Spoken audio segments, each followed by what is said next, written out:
Bueno, muy bien. Seguimos con nuestra serie en la plenitud de su presencia y vamos a seguir abordando un poquito acerca de este tema en esta reflexión que yo he llamado.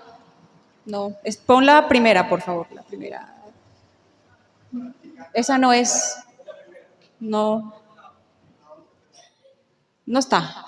Bueno, si no está, está bien. La he llamado practicando la presencia de Dios, practicando la presencia de Dios.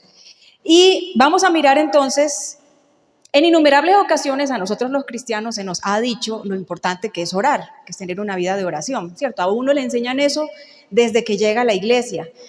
Y se nos ha dicho que orar es la mejor forma de conocer a Dios. Esa es la mejor manera. Sin embargo, contrariamente, muchos cristianos, muchos, más de lo que imaginamos, incluso los que nos paramos a predicar sobre la oración, tenemos muchas luchas en cuanto a orar. En cuanto a orar se trata. La vida de oración no siempre es constante, no como uno quisiera. Uno a veces siente que la oración no pasa del techo. ¿Les ha pasado alguna vez? ¿O solo a mí? Uno se frustra porque no ve que las oraciones son contestadas.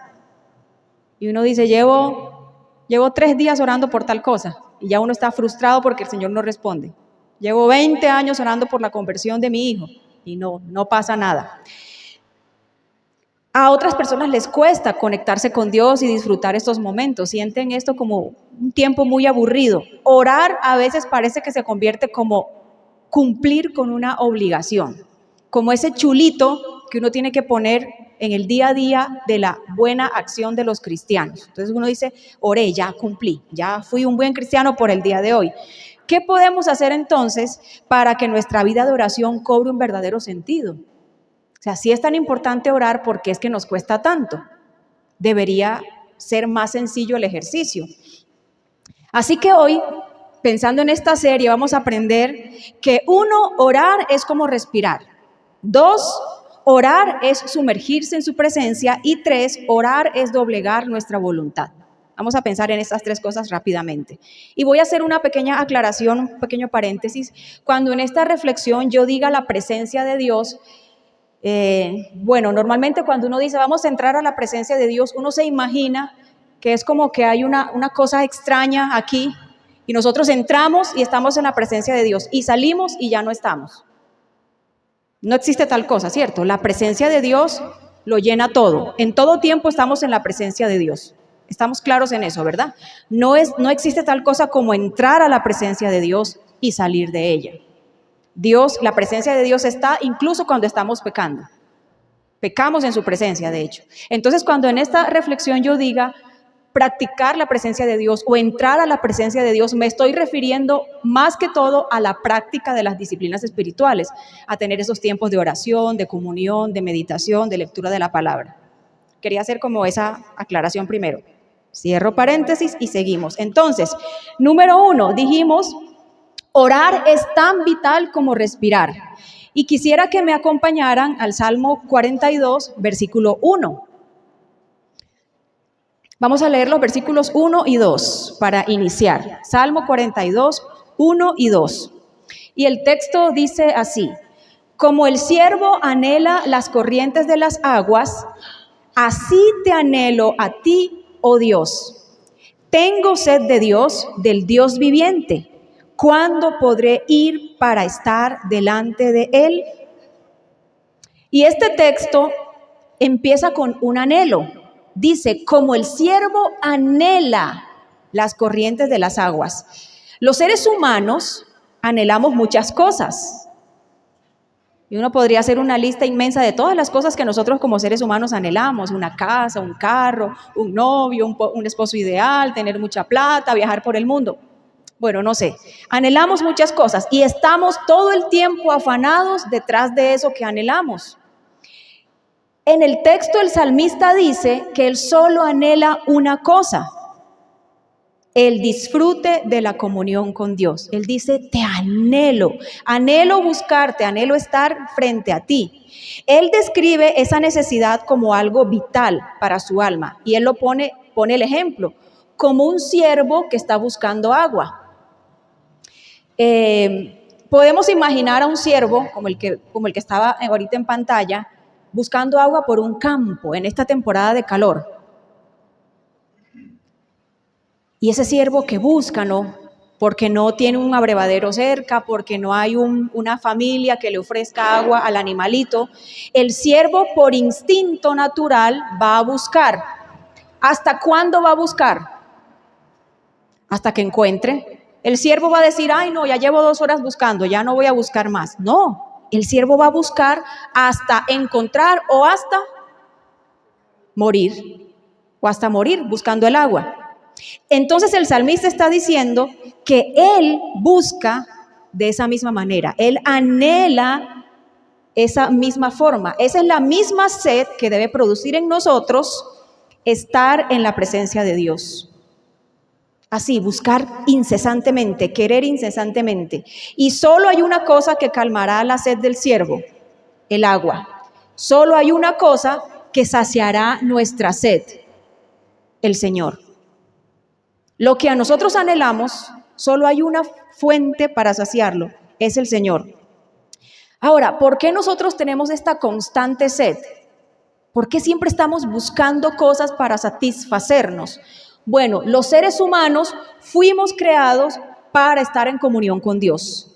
Cuando el hombre y la mujer fueron puestos en el jardín, allá en Génesis 1 y 2, Dios estaba con ellos. ¿Cómo se describe a Dios en el jardín? Dios se paseaba en el huerto. Dice, en el fresco de la tarde Dios estaba caminando en el huerto. Entonces esto nos da como una idea de un Dios que estaba tranquilamente en comunión con Adán y Eva. Qué belleza, ¿no? Dios, como decimos coloquialmente, como perro por su casa, pues tranquilo, se caminaba en el jardín y su presencia lo llenaba todo. No había un lugar donde Adán y Eva no pudieran ir y que Dios no estuviera.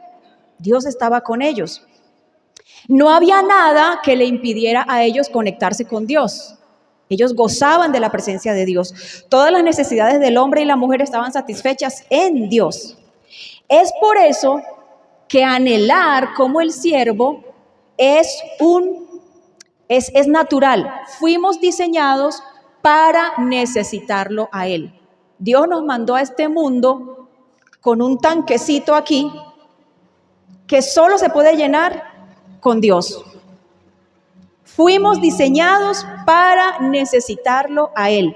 Pero, ¿qué pasó en Génesis 3? El hombre y la mujer pecan. Entra la muerte al mundo. La comunión con Dios se rompe. Y entonces, al quebrarse la armonía, los hombres empezamos a ser como ese siervo, jadeante, buscando dónde satisfacer la necesidad de Dios, dónde llenar el tanquecito. ¿Cuál es el problema? El problema es que vamos a buscar en lugares donde no está Dios. Vamos a satisfacer nuestra sed en cualquier agua de cloaca. Hemos cambiado esto. Bueno, originalmente esa es una imagen de un agua cristalina, de un agua pura, de un agua fresca. Hemos cambiado eso, que es lo que Dios desea para nuestra vida, por esto, por un agua contaminada, un agua estancada, un agua llena de bacterias que nos mata con el primer sorbo. Ese anhelo que tenemos de Dios lo hemos transformado y lo hemos cambiado por los anhelos de este mundo. Y vamos detrás, sedientos como el siervo, llenándonos de eso, fuera de Dios. Ahora, el salmista dice, tengo sed de Dios. Él reconoce su necesidad.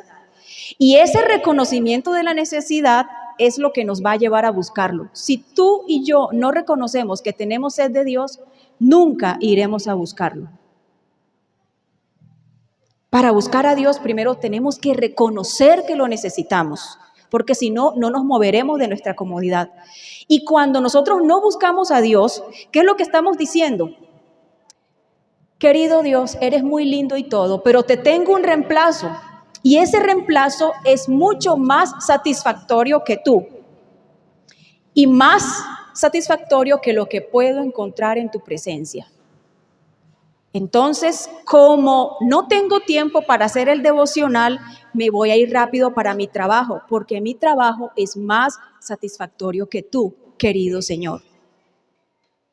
Eso es lo que hacemos cuando buscamos saciar nuestra sed en otras cosas.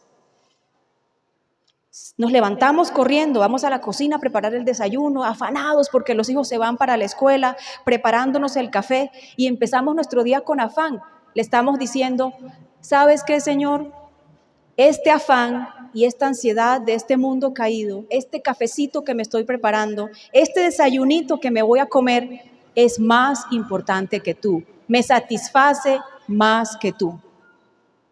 Eso es lo que sucede, cambiamos el agua cristalina por el agua de cloaca. Fuimos diseñados para tener sed de Dios, para buscar a Dios. Y si no lo hacemos, ¿qué pasa?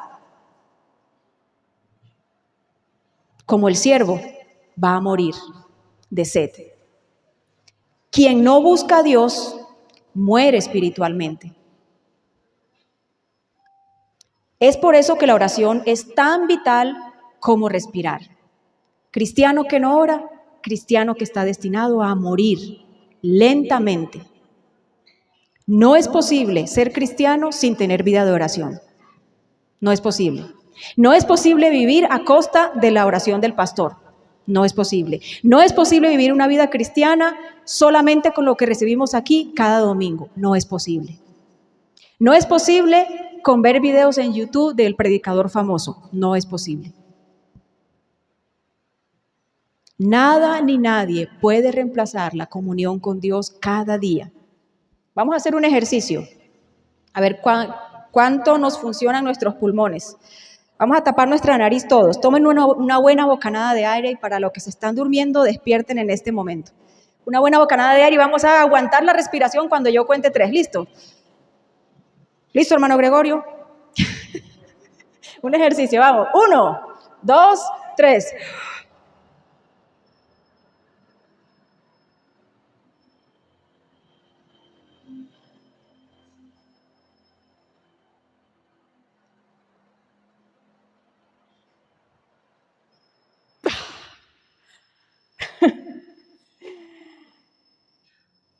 Imagínense que leyendo sobre este tema encontré que el cerebro puede sufrir, por favor, porque el cerebro puede sufrir daño permanente después de 3 a 5 minutos de dejar de respirar. No queremos que los hermanos se enfermen después de esta prédica. Pero ¿qué va a pasar si no respiramos? Finalmente vamos a morir. Experimentan esa angustia que siente uno cuando no está respirando, ¿no? Esa angustia que empieza a sentir tu corazón, tu cerebro que no sabe qué está pasando. Esa misma angustia es la que tiene que invadirnos a nosotros cuando no estamos en comunión con Dios, cuando no estamos teniendo estos tiempos de refrigerio, de bienestar con el Señor. Y la realidad, hermanos, es que si no buscamos a Dios, finalmente vamos a morir. Si tú evalúas tu vida cristiana y dices, mi vida cristiana no es como yo quisiera, algo pasa conmigo, no sé, como que no crezco, como que no maduro, como no estoy conforme, deberíamos empezar por revisar nuestra vida de oración. Ahí está la vida, ahí está el secreto. ¿Por qué es vital tener comunión con Dios entonces? O sea, ¿por qué no dejar de respirar? Bueno, 1, porque a través de la oración tenemos comunión con Dios. No hay mejor forma de conocer a Dios, de conocer su carácter, su voluntad, sus propósitos para nuestras vidas, sino a través de la comunión con Dios. ¿Tú quieres conocer a Dios? Pasa tiempo con Él. Pasa tiempo con Dios. Porque a través de la oración somos renovados. No es posible vivir una vida cristiana sin crecimiento en oración. El que no ora, ya dijimos, muere. Si estamos luchando con un aspecto de nuestro carácter, con un pecado, necesitamos ir a la oración porque a través de ella somos renovados. porque a través de la oración obtenemos sabiduría. La mejor forma de encontrar respuesta a nuestras preguntas no es buscando en Google, es en la presencia de Dios. Si tienes dudas sobre tu fe, ore. Si no sabe enfrentar un problema, ore. Si está luchando con un pecado, ore. Si no sabe qué hacer con sus hijos rebeldes, ore. Si no sabe qué hacer con el esposo necio, ore. Si no sabe qué hacer con la esposa cantaletosa, ore. Doblemente.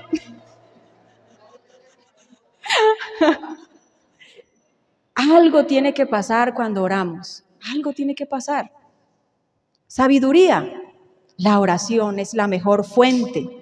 Porque a través de la oración recordamos en quién debe estar nuestra dependencia. Cuando los discípulos le dijeron a Jesús, Señor, enséñanos a orar. ¿Cuál oración les enseñó?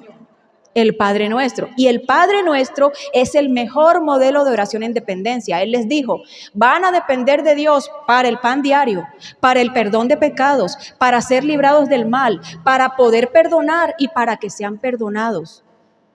O sea, dependemos de Dios en todo. Cada vez que nosotros nos acercamos a Dios a pedirle lo que sea que le pidamos, estamos diciendo, dependo de ti. Porque eso que te estoy pidiendo no lo puedo encontrar en ninguna otra parte. Entonces, orar es reconocer en dónde está nuestra dependencia. Por eso es necesario orar. ¿Qué hemos dicho hasta ahora? Fuimos diseñados para tener sed de Él. Estamos de acuerdo en eso, ¿cierto? Y la oración es tan vital como respirar. ¿Podemos vivir sin oración? No. Número 2, orar es sumergirse en su presencia. Bueno, la imagen es ese hombre. Podemos imaginar cuán profundo está, ¿cierto? Cuán profundo está que ya se ve como oscurito, ya no se ve la luz que pasa sobre el agua. El salmista se pregunta, ¿cuándo podré ir para estar delante de Él? Se hace el salmista esa pregunta. Y esa pregunta tiene implícito un anhelo. El salmista no teme estar en la presencia de Dios. No es como el ladrón que no quiere estar en la presencia del juez. ¿Por qué? No, el salmista dice, ¿cuándo será que podré estar delante de Dios? Desea estar. El salmista no quiere escapar de la presencia de Dios, porque finalmente no podemos escapar de su presencia que lo llena todo. Un filósofo pagano un día preguntó, ¿dónde está Dios? Y un cristiano le preguntó, bueno, permítame que te pregunte antes, ¿dónde no está Dios? En ocasiones nosotros intentamos huir de la presencia de Dios, nosotros, pero ¿es posible hacerlo? ¿Podemos escaparnos de Dios? El Salmo 139 dice, jamás podría escaparme de tu espíritu, jamás podría huir de tu presencia. Si subo al cielo, tú estás allí. Si desciendo a la tumba, tú estás allí.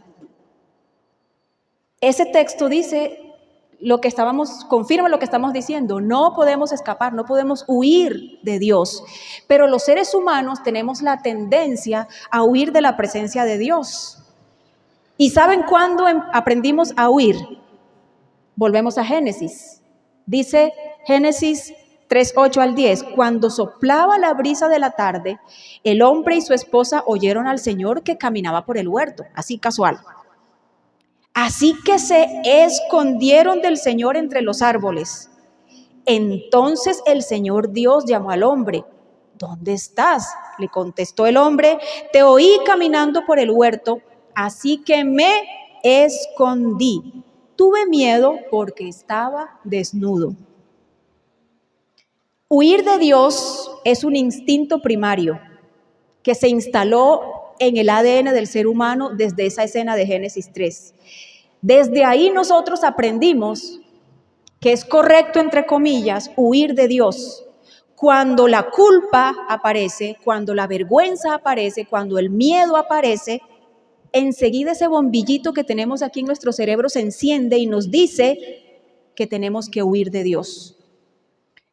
¿Y por qué huimos de Dios? Bueno, porque no queremos ser confrontados con nuestros pecados. La gente deja de orar porque sabe que cuando ore Dios le va a decir, ojo. Huimos de Dios porque no queremos que Él nos diga que las decisiones que estamos tomando son incorrectas. Huimos de Dios porque no queremos que Él nos diga, oiga, vaya, reconcíliese con su hermano. No queremos que Él nos diga eso. Huimos de Dios porque no confiamos en Él. Huimos de Dios porque somos orgullosos y creemos que podemos solos. Huimos de Dios porque sabemos que Él nos conoce y no podemos ocultarle lo que le ocultamos a los demás.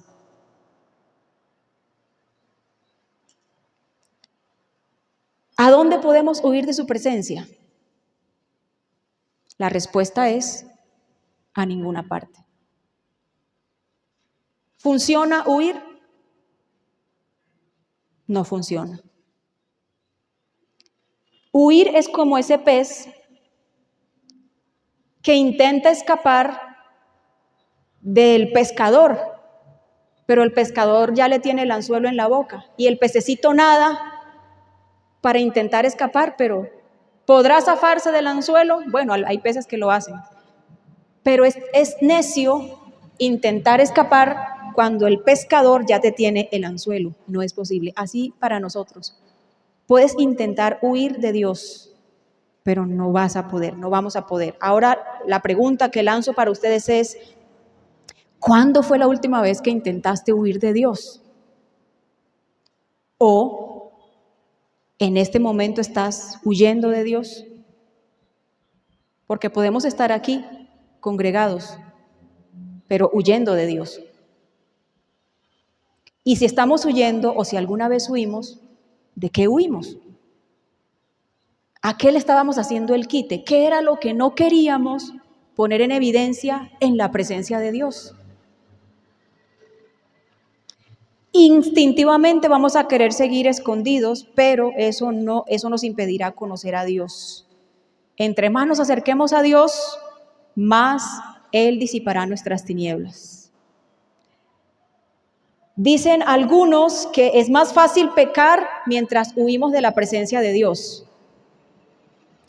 Y esta frase dice, no salgas de la obediencia a Dios para obtener algo, porque tendrás que permanecer en desobediencia para conservarlo.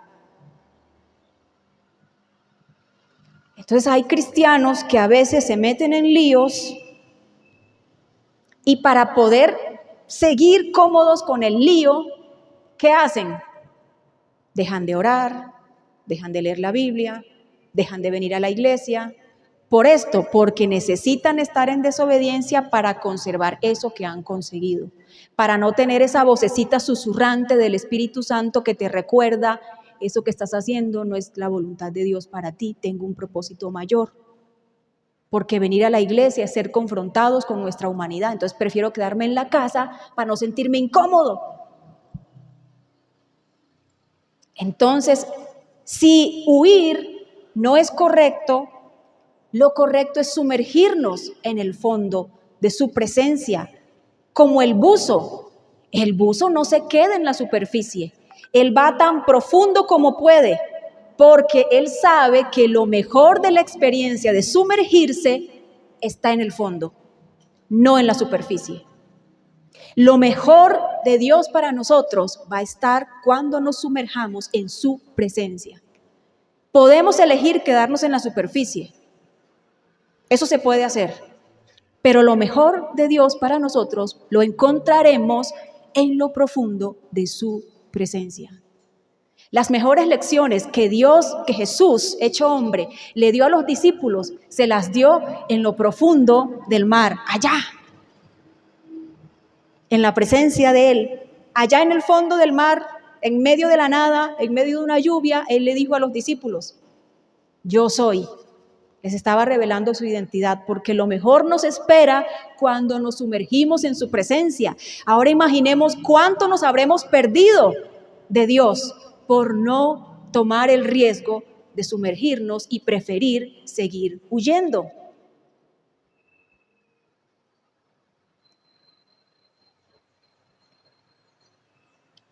¿Cuándo podré ir para estar delante de ti? ¿Qué encontramos en la presencia de Dios? Y aquí vamos a usar esta ilustración para los que son visuales. Este somos nosotros, este recipiente. Así venimos a Dios, ¿cierto? Así venimos a Dios, vacíos, necesitados. Y empezamos a caminar con Él, empezamos a tener comunión con Él, empezamos a conocerlo a través de la palabra, de la oración, de la comunión con los otros hermanos.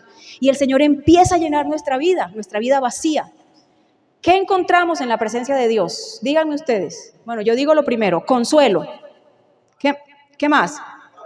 Paz, descanso, gozo, perdón, amor, confianza, salvación, esperanza. Por este lado,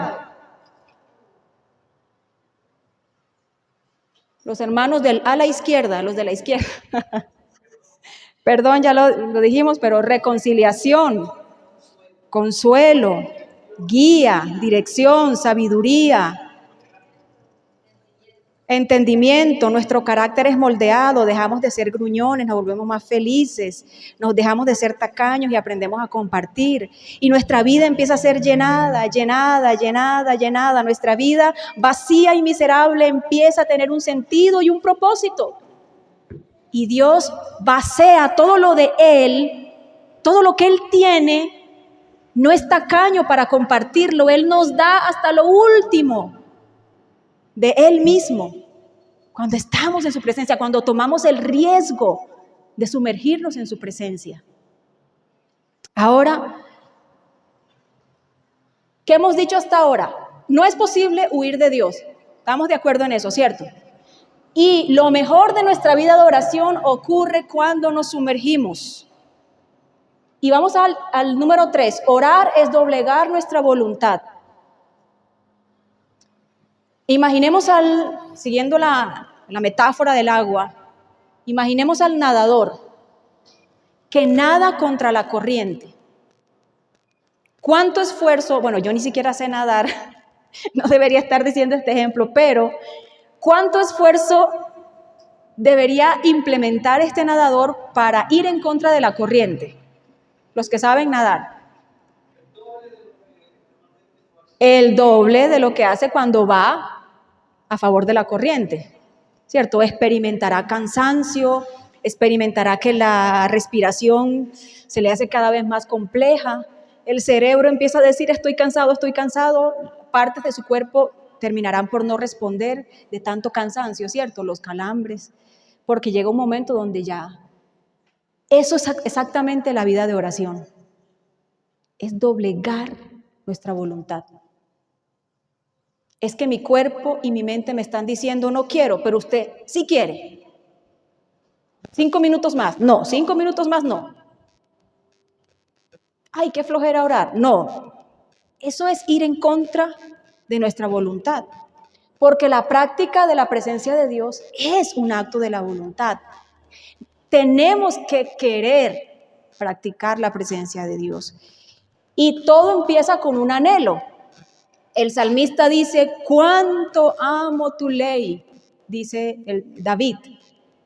Aunque nuestra voluntad se inclina al mal, a todo lo que es contrario a Dios,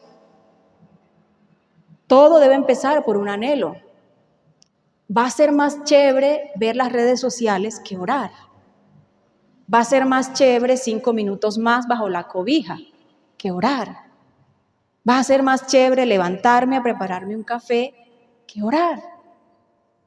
Va a ser más chévere llamar a mi amiguis para ponernos al día de chismes que orar.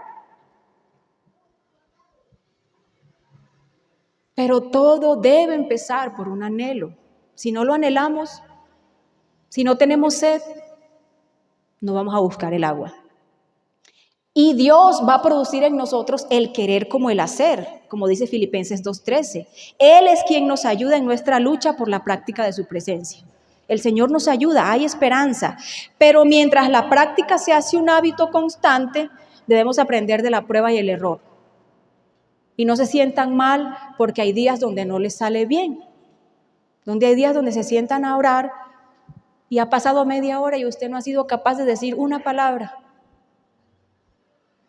O donde leyó 3 capítulos y no entendió ninguno. No se sientan mal por eso, hay que aprender de la prueba y el error, como un niño cuando aprende a caminar. Y hay una consigna que es insistir, resistir y persistir. Insista, resista, persista. Y hoy no salió, mañana sí. Si hoy me quedé dormido, mañana hago el esfuerzo. Si hoy no saqué el tiempo, mañana me esfuerzo el doble para poderlo sacar. Insistir, persistir, resistir. Hay días donde orar será, mejor dicho, veremos ángeles en nuestro cuarto. Bueno, solo estoy bromeando, ¿no? Pero hay otros días donde la oración no va a pasar del techo. Hay que seguir insistiendo. La experiencia de cada uno de nosotros es diferente. No hay una regla que diga, así es como debe hacer el devocional, así es como se debe orar, así es como se debe cantar. La forma en como yo me relaciono con Dios personalmente solamente me funciona a mí. Y Dios es tan creativo que ha diseñado una forma única para relacionarse con cada uno de nosotros. Así que yo no voy a darles el ABC de la oración. No les voy a dar truquitos para orar y ver ángeles mientras lo haces. No, yo no voy a hacer eso, porque la experiencia debe ser única de cada uno, personal.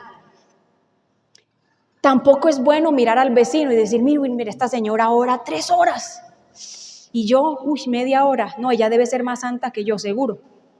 No, eso no es bueno hacer eso, mirar al vecino para ver, entonces yo voy a hacer lo mismo que ella hace para que a mí me funcione igual. No, Dios quiere que tú y Él desarrollen una manera propia de relacionarse, de escuchar su voz, de hablarle, de cantarle. Hay gente que se dirige a Dios como usted, Señor, que es el creador, usted, Padre. Y yo digo, bueno, pues le funcionará. Se siente bien hablándole a Dios de usted. He escuchado personas, papito Dios que estás en el cielo, te pido que me bendigas, mi amado papito Dios. Y yo, bueno, les funcionará, ¿no? Cada quien tiene su propia manera, como ha aprendido a conocer a Dios. Y no hay que criticar eso, sino buscar mi propia forma. ¿Para todos es fácil? Para nadie es fácil, ni siquiera para mí que estoy predicando esto. Yo tengo mi propia manera y la he desarrollado a través de los años. ¿Cuáles son las principales barreras que impiden que una persona practique la presencia de Dios? Vamos a pensar, pueden pensar en sus propias vidas. Pueden decir, yo tengo un amigo que no se levanta temprano. Y vamos a volver al recipiente, ¿listo? Estos somos nosotros. Y entonces tenemos barreras con las que tenemos que luchar todos los días. Y ya María Victoria dijo la primera, la pereza hace su aparición. Ay, 5 minuticos más, está lloviendo, qué rico, mejor me quedo un poquito más. Ay, me dio mucho sueño, anoche me acosté tarde viendo una peli, hoy no me voy a levantar. ¿Qué otra barrera hay? El celular, ay, me entran notificaciones de WhatsApp, mi amiga contándome cómo le fue anoche con el esposo. ¿Qué más? El pecado no confesado, ese pecado que a veces tenemos ahí, que no queremos entregarle a Dios. El desánimo, no veo que Dios responda a mi oración, yo creo que solamente escucha al pastor, mejor lo llamo para que él ore por mí. Los afanes del día, no me alcanza el tiempo, tengo muchos hijos, mis 15 hijos me demandan mucho tiempo, mi esposo es muy cansón, no se sabe hacer ni una arepa. Las preocupaciones, ¿qué me irán a dar mis hijos del Día de la Madre? No me han comprado nada, Dios mío, ¿qué voy a hacer hoy? Soy tan fea, no tengo ropa que ponerme. Las visitas, llegó mi suegra, esa señora que habla tanto y además es católica, no me deja orar en paz. La ansiedad, ¿qué digo de la ansiedad, Señor? Ayúdame, Dios mío, ¿cómo vivo esta vida? ¿Qué más? Barreras. La indisciplina, hoy hago, mañana no. Eso es los cristianos que viven en dieta, ¿no? Un día sí, un día no, un día sí, un día no. ¿Cómo, doña Lenis? Estar enojado con mi hermano o estar enojado con Dios también, Señor, tú no me escuchas, tú no me das lo que yo te pido, Señor, tú eres muy malo, ¿para qué te oro? Y así, nuestra vida está llena de obstáculos. Y esos obstáculos finalmente, ¿qué van a hacer con nosotros? Van a robar eso bello que Dios nos quiere dar en su presencia. Cada vez que nosotros dejamos que estos obstáculos sean más grandes que nuestra voluntad, le estamos dejando la oportunidad para que quiten lo que Dios nos da cuando nos encontramos con Él. Por eso yo dije, orar es un acto de la voluntad.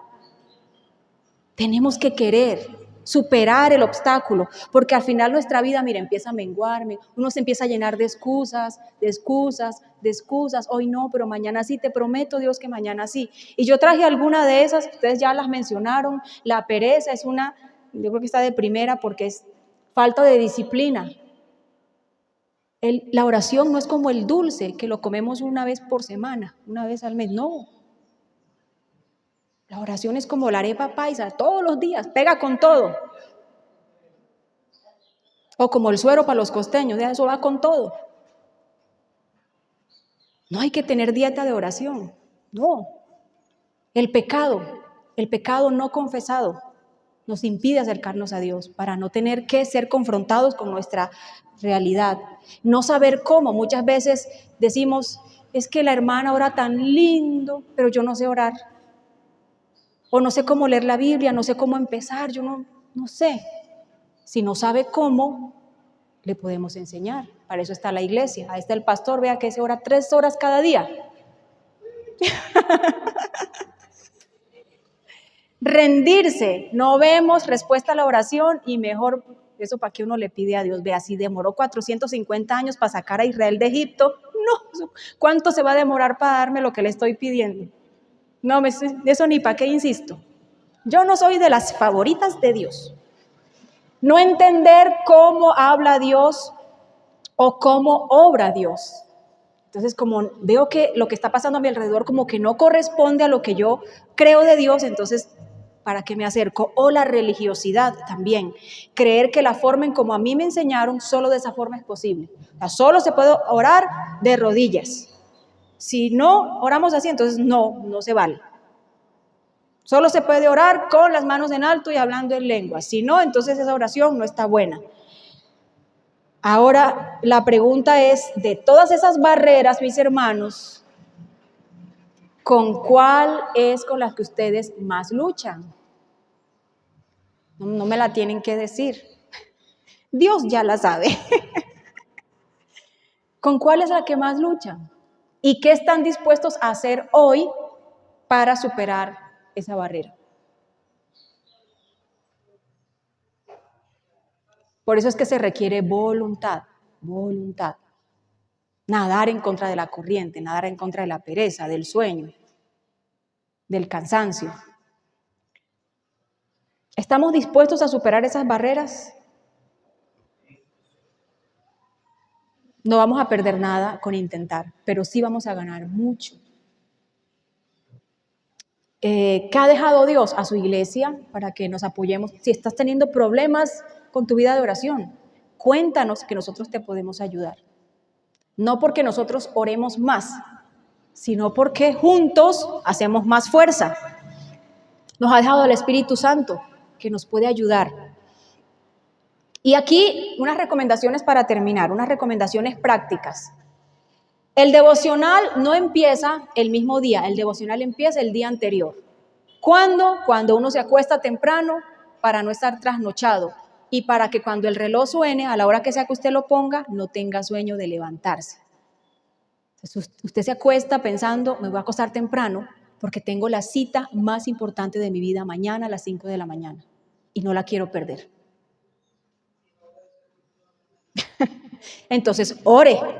Aproveche la noche del insomnio para orar. Establezcan una hora cada día. Pongan una hora fija, la hora que mejor les quede. Hay mamás que porque los hijos los despachan, como dicen los paisas, los despachan muy temprano, entonces esperan que los hijos se vayan para el colegio para tener sus tiempos de oración. Para seguir durmiendo, dice Alejo. Esa es Claudia, vea, acá la están echando al agua. Yo prefiero levantarme antes que los jovencitos, porque cuando ya yo hago cosas, cuando me levanto y me pongo a hacer el desayuno y digo, no, ahorita que ellos se vayan lo hago, mi cerebro no funciona así. Yo tengo que hacerlo de primero o no lo hago. Entonces, yo todos los días, 5 de la mañana. Tengo esa hora fija ya. Y como ya cuando uno va envejeciendo, el cuerpo se levanta antes que la alarma a las 4:30. Las horas de la mañana son las mejores. ¿Por qué? Porque la mente está descansada, la mente está despejada, los vecinos no están haciendo ruido. Eso es un buen momento. Y la Biblia habla en muchos pasajes sobre buscar a Dios de mañana. Temprano yo te buscaré, de madrugada yo me acercaré a ti, dice la canción. La Biblia habla de eso. Jesús se iba a solas cuando no había nadie, en silencio, de la noche y la madrugada. Y si Jesús lo hacía era por alguna razón, ¿no? Buscaba el silencio y la concentración. Escribir es un buen hábito. Escribir cada día. Porque yo puedo mirar y echar para atrás en las hojas qué me habló Dios, qué me prometió, a qué me llamó, qué le pedí. Bueno, Tomás y Abril están aquí, pero yo tengo un propósito. Yo llevo un diario devocional y tengo varios.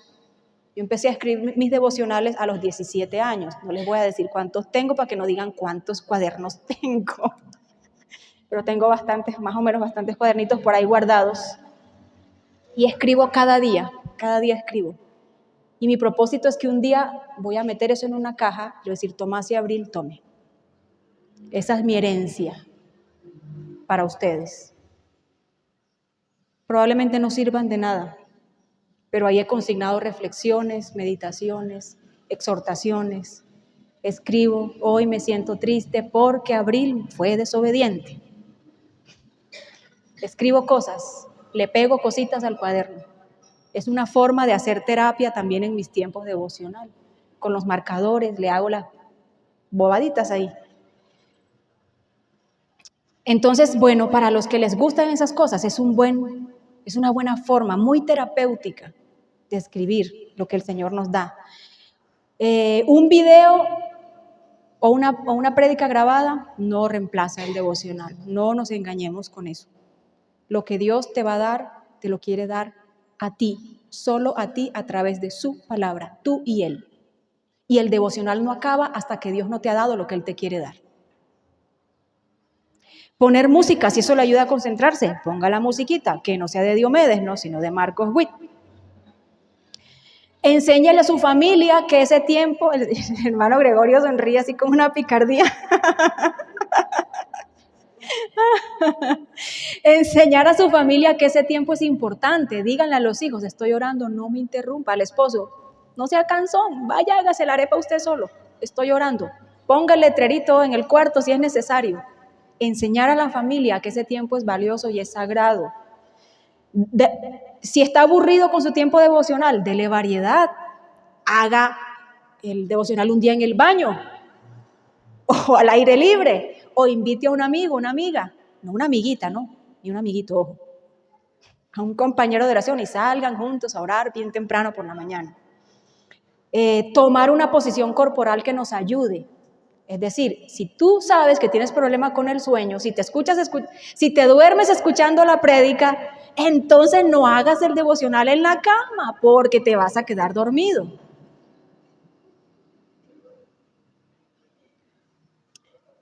Entonces eso, identifica lo que más lo distrae y elimine el agente distractor.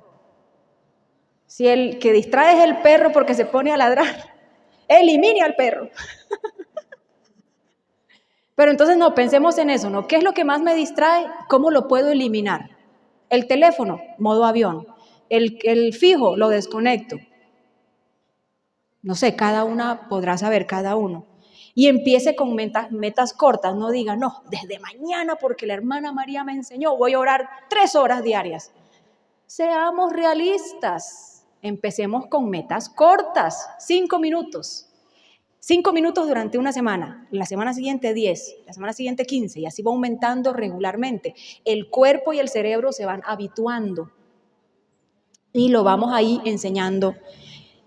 Y evalúe si está dedicando suficiente tiempo a la presencia de Dios. Si estás dedicando media hora, evalúe, ¿eso es suficiente? Si 1 hora es suficiente, si son 2 horas es suficiente. Cada quien sabe cuánto es suficiente. ¿Sí?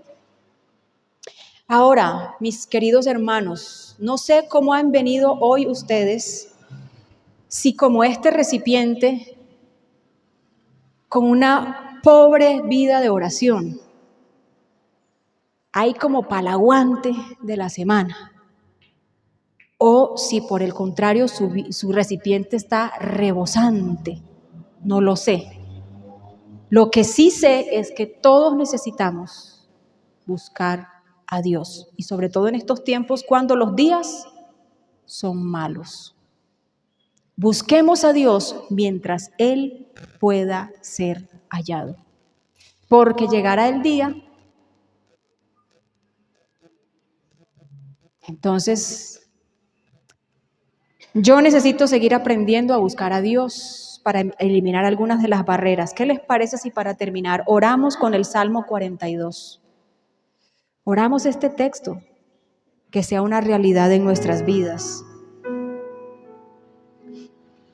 Señor, nosotros somos como este siervo que te anhelamos. El siervo anhela el agua. Así te anhelamos a ti, Señor. Tenemos una profunda sed de ti, del Dios viviente, y nos preguntamos cuándo podremos venir para estar delante de ti.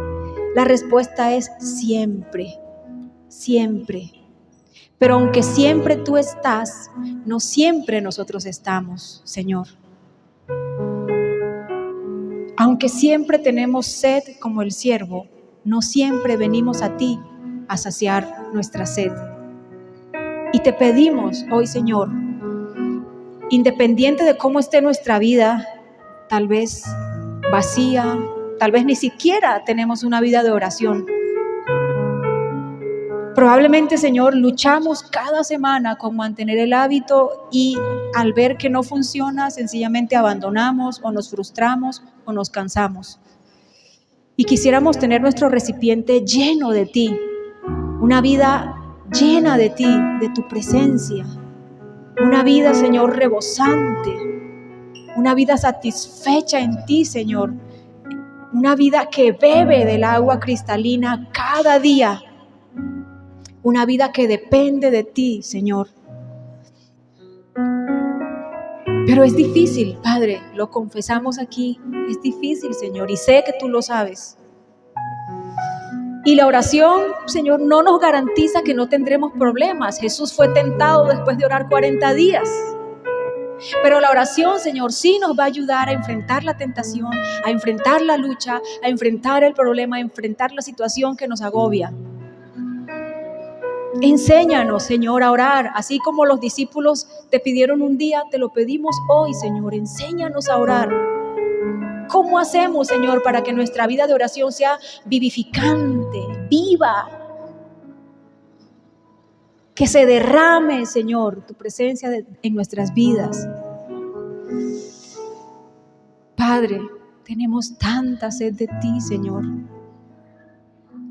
Te pedimos, por favor, que nos ayudes con nuestras barreras. Ayúdanos a reconocer, Señor, que te necesitamos y que fuera de ti nuestra vida no tiene sentido. Amado Señor, llévanos a las aguas profundas. Señor, allá donde está lo mejor de ti. Ayúdanos a tomar el riesgo de sumergirnos en tu presencia, a encontrarte en la intimidad de nuestra habitación, en el silencio de la noche, en la calma de la madrugada, Señor, a escuchar tu voz, escuchar tu dirección, escuchar tu amor para nosotros. Enséñanos a orar, Señor. Tenemos sed de ti. Te anhelamos como el siervo, Señor. Te damos muchas gracias porque aunque muchas veces te hemos incumplido la cita, tú estás cada mañana en el mismo lugar esperándonos. No te cansas de venir a nuestro encuentro. No te cansas, Señor, de sentarte allí a esperar. Así no lleguemos o así lleguemos de afán por salir del paso. Gracias, Señor. Eres tan gentil, eres tan amoroso, que aunque te hacemos desplantes, tú sigues llegando cada día a nuestra cita. Permítenos, Señor, disfrutar tu presencia. Renueva nuestra vida de oración. Espíritu Santo de Dios, pon ese fuego en nuestro corazón, esa pasión por buscarte, esa necesidad urgente por encontrarte. Y no nos dejes tranquilos, Señor, hasta que no lo hagamos. Gracias, Padre, por tu presencia, por la realidad de tu presencia que lo llena todo. Amén. Muchas gracias, hermanos.